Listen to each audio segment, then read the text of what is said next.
రాజు తలుచుకుంటే దెబ్బలకు కొదవలేదు అనేది పాత సామెత. అభినవ రాజులు తలుచుకుంటే సర్కారు భూములు చిటికలో చెరలోకి రావడం అనేది కొత్త నానుడి. రాజకీయ పోకడలతో రాజులుగా వర్ధిల్లుతున్న వారు అనుకున్నదే తడువుగా అత్యంత ఖరీదైన ప్రభుత్వ భూమి అధికార కాంగ్రెస్కు సొంతమైంది. 1965లో అప్పటి జిల్లా కాంగ్రెస్ అధ్యక్షుడు మాధవరావు నేతృత్వంలో కొంచెం అటు ఇటుగా 3000 గజాలకు పైగా కాంగ్రెస్ పార్టీ సొంతమైంది. నిజామాబాద్ రైల్వే స్టేషన్ ఎదురుగా కమర్షియల్ ప్రాపర్టీ అయింది. ఇప్పుడు 1980లో దుకాణ సముదాయం నిర్మించారు. కాంగ్రెస్ పార్టీకి సొంతంగా జిల్లా ఆఫీసు, దాని నిర్వహణ ఖర్చులు పోను ఆదాయాన్ని సమకూర్చే కమర్షియల్ కాంప్లెక్స్ ఉంది కాంగ్రెస్ పార్టీకి. ఈ ప్రాపర్టీ విలువ కనీసం 40 కోట్ల పైమాటే. ఇట్లా నగరం నడిబొడ్డులో సొంతంగా పార్టీ ఆఫీసు ఉన్నప్పటికీ ఇదే ఆఫీస్ ఎదురుగా R&B స్థలంపై కాంగ్రెస్ పెద్దల కన్ను పడింది. గజం 1,50,000 విలువ ఉన్న ఈ భూమి విలువ 50 నుంచి 60 కోట్లు ఉంది. 4 లక్షల పైచిలుకు నామినల్ ధర చెల్లించి R&B శాఖకు చెందిన ఎకరం భూమిని కాంగ్రెస్ పార్టీ ప్రభుత్వం నుంచి పొందింది.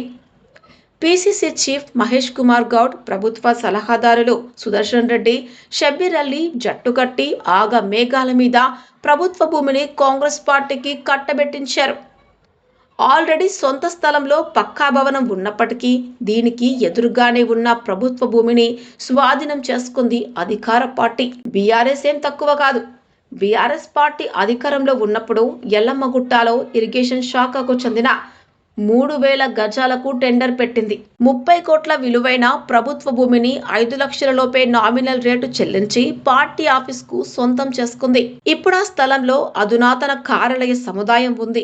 ఇట్లా పాలకపక్ష పార్టీలు ఆఫీసుల కోసమని కోట్లాది రూపాయల విలువగల భూములను అగ్గువ ధరలకే కొనుగోలు చేస్తున్నాయి. పేదల సొంతింటి కల సాకారం కోసం చెప్పులరిగేలా తిరిగిన స్థలాలు లేవని బుకాయించడం రివాజుగా మారింది. ఈ విషయంలో కాంగ్రెస్ బీఆర్ఎస్లకు మినహాయింపు లేదు. ఇల్లు కట్టుకుంటాము ప్రభో, 100 గజాల జాగ ఇమ్మని సాగిలపడిన కనికరించని ప్రభువులు వాళ్ళు పార్టీ ఆఫీసుల నిర్మాణం పేరిట కోట్లాది రూపాయల గల భూములకు ఎసరు పెడుతున్నారు. అధికారం అండగా ఉండగా అడిగే దెవడనే తెంపరితనం ప్రదర్శిస్తున్నాయి పాలకపక్ష కాంగ్రెస్ బీఆర్ఎస్ పార్టీలు. నిజామాబాద్ నగరంలో ఉన్నటువంటి ప్రధాన జిల్లా కేంద్రంలో ఉన్నటువంటి బస్టాండు ఈరోజు ఈ ప్రయాణికుల రద్దీ పెరుగుతూ ఉంది. కానీ బస్టాండ్ని అభివృద్ధి చేయడంలో గత ప్రభుత్వం, ఇప్పుడున్నటువంటి కాంగ్రెస్ ప్రభుత్వం కూడా పూర్తిగా విఫలమైంది. దీంతోపాటు ఈరోజు నిజామాబాద్ జిల్లా ప్రత్యేకత ఏమిటంటే ఇటు ఆదిలాబాదు, ఇటు మహారాష్ట్ర, ఇటు చుట్టూ కర్ణాటక ఈ బార్డర్గా ఉన్నటువంటి నిజామాబాద్ జిల్లాలో ఈరోజు బస్టాండ్ ప్రాంతము ఈరోజు దాదాపు 2 రాష్ట్రాల ప్రయాణికులు కూడా ఇక్కడ కేంద్రంగా ఉన్నటువంటి బస్టాండు నిరంతరం జనాలు రద్దీ ఎక్కువ పెరుగుతూ ఉంది. కానీ ప్రభుత్వాలు ఆ ప్రయాణికులకి కావాల్సినటువంటి సౌకర్యాలు కల్పించడంలో ఆ బిల్డింగ్ కానీ ప్లేస్ కానీ ఏ రకంగా కూడా సరిపోవట్లేదు. దానికి గతంలో సుమారు 50 కోట్ల రూపాయలు దానికి సంబంధించినటువంటి నిర్మాణానికి కేటాయించిన అది ఇప్పటి వరకు ఆ పనులు ప్రారంభించకపోవడం, ఈ side Bansoda stop, Nandipet stop, Sirikonda stop సంబంధించిన బిల్డింగ్ కూలగొట్టారు. గతంలో కూలగొట్టి కొత్త బిల్డింగ్ నిర్మిస్తామని చెప్పి ఇప్పటి వరకు ఎటువంటి పనులు ప్రారంభించకుండా దాన్ని అదే రకంగా అంటే అట్లనే వదిలిపెట్టినటువంటి పరిస్థితి ఉంది. దీంతోపాటు ఈరోజు తెలంగాణ రాష్ట్రంలో నూతన ప్రభుత్వం, కాంగ్రెస్ ప్రభుత్వం నిజామాబాద్ జిల్లాలో ప్రజా అవసరాలకు సంబంధించినటువంటి ప్రభుత్వ భూముల్ని తన సొంత పార్టీ కార్యాలయాలకి వాడుకుంటూ ఉంది. కాంగ్రెస్ పార్టీకి ప్రజల సౌకర్యాల కంటే కూడా తమ పార్టీ ప్రయోజనాలే ముఖ్యమా అని చెప్పేసి మేము నిజామాబాద్ ప్రజలకి అడుగుతూ ఉన్నాం. ఈరోజు ప్రభుత్వ భూమిని ఒక పార్టీ కార్యాలయానికి వాడుకోవడం అంటే ఇది ఎంతవరకు కరెక్ట్ అని చెప్పేసి మేము జనం అడుగుతూ ఉన్నాం. కాబట్టి వెంటనే ఆ భూమిని ఇతర డిపార్ట్మెంట్కి సంబంధించిన వాటికి కేటాయించాలి. దాని లైబ్రరీలో లేకపోతే ఏదో దానికి కేటాయించాలి. దీంతోపాటు నిజామాబాద్ జిల్లాలో ఎంతోమంది క్రీడాకారులు ఉన్నారు. వారికి శిక్షణకు సంబంధించిన సరైనటువంటి గ్రౌండ్ లేదు, దానికి సంబంధించినటువంటి సరైనటువంటి ఎక్విప్మెంట్లు లేవు. కాబట్టి క్రీడాకారులకి నైపుణ్యం పెంచే రకంగా వాళ్ళకి ఒక పెద్ద గ్రౌండ్ ఏర్పాటు చేయాలి. దీంతోపాటు బస్టాండ్ని అవసరమైన మంచి కనీసం ఒక 5 ఎకరాల విస్తీర్ణంలో ఉన్నటువంటి ఒక ప్రాంతం చూసి నిజామాబాద్లో ఒక మంచి కేంద్రంగా చూసి బస్టాండ్ పునర్నిర్మాణం చేయాలి.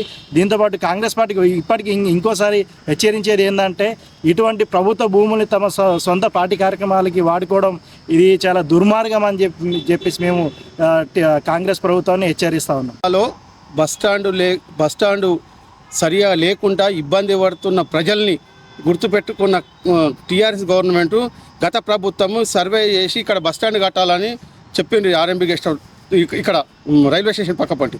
కానీ ఈరోజు కాంగ్రెస్ ప్రభుత్వం వచ్చిన నుంచి కాంగ్రెస్ ప్రభుత్వము తన సొంత పార్టీ ఆఫీస్ కట్టాలని, ప్రజల కొరకు కాదు ప్రభుత్వం కొరకు చూసుడు కాదు, సొంత పార్టీ ఆఫీస్ కట్టాలని ఆలోచనలో ఉంది. కానీ మనకు ఇక్కడ నిజామాబాద్ పెద్ద సిటీ, కానీ మనకు బస్టాండ్ సరిపోవట్లేదు. అక్కడ 2 హాస్పిటళ్ళు ఉన్నాయి. హాస్పిటల్ ట్రాఫిక్ జామ్ అవుతుంది. మా అంబులెన్స్ వచ్చినా ఇబ్బందికరం అవుతుంది. ఎందుకంటే ట్రాఫిక్ జామ్ అయ్యి అంబులెన్స్ లేట్ అవుతుంది. అది సౌకర్యం చూడకుండా, ప్రజల సౌకర్యం చూడకుండా కాంగ్రెస్ ప్రభుత్వాన్ని కాంగ్రెస్ ఆఫీస్ కట్టాలని ఆలోచన ఎట్లా వచ్చింది? ప్రజల ఆలోచన లేదు, కానీ కాంగ్రెస్ ప్రభుత్వం ఆలోచన. అన్ని ఏ ప్రభుత్వాలు వచ్చినా వాళ్ళ ఆఫీసులు కట్టుకోవాలా, వాళ్ళే బాగుపడాలి. కానీ గవర్నమెంట్ భూమిని గవర్నమెంట్ ఆఫీసులు కట్టి మన క్రీడా రంగానికి క్రీడా రంగం లేదు, ఇక్కడ గ్రౌండ్ లేదు, ఎవరైనా ఆడడానికి చేయడానికి. కానీ ఆ గ్రౌండ్ అన్న ఆలోచించాలా. కానీ సంత ప్రయోజనాల కొరకు కాంగ్రెస్ ప్రభుత్వం మేము ఆఫీసు కడుతున్నామని చెప్తుంది. అది కరెక్ట్ కాదు. దాన్ని ఉపసంహరించుకోవాలి. ఆఫీసు కట్టేది అది గవర్నమెంట్ శాఖల ఆఫీసు కట్టద్దు. ఇంతకుముందు గత ప్రభుత్వం అక్కడ ఆర్టీసీ బస్టాండ్ కడతాన్నది. ఆర్టీసీ బస్టాండ్ కట్టి ప్రజల్ని ఆదుకోవాలి, ట్రాఫిక్ ఇబ్బందిని చేయాలని మేము ఆర్ఎస్పీ పార్టీగా డిమాండ్ చేస్తున్నాం. రాబోయే కాలంలో మీరు ఆఫీసు కడితే రాబోయే కాలంలో నిజామాబాద్ ప్రజలు బుద్ధి చెప్తారని కాంగ్రెస్ ప్రభుత్వానికి హెచ్చరిక చేస్తున్నాం.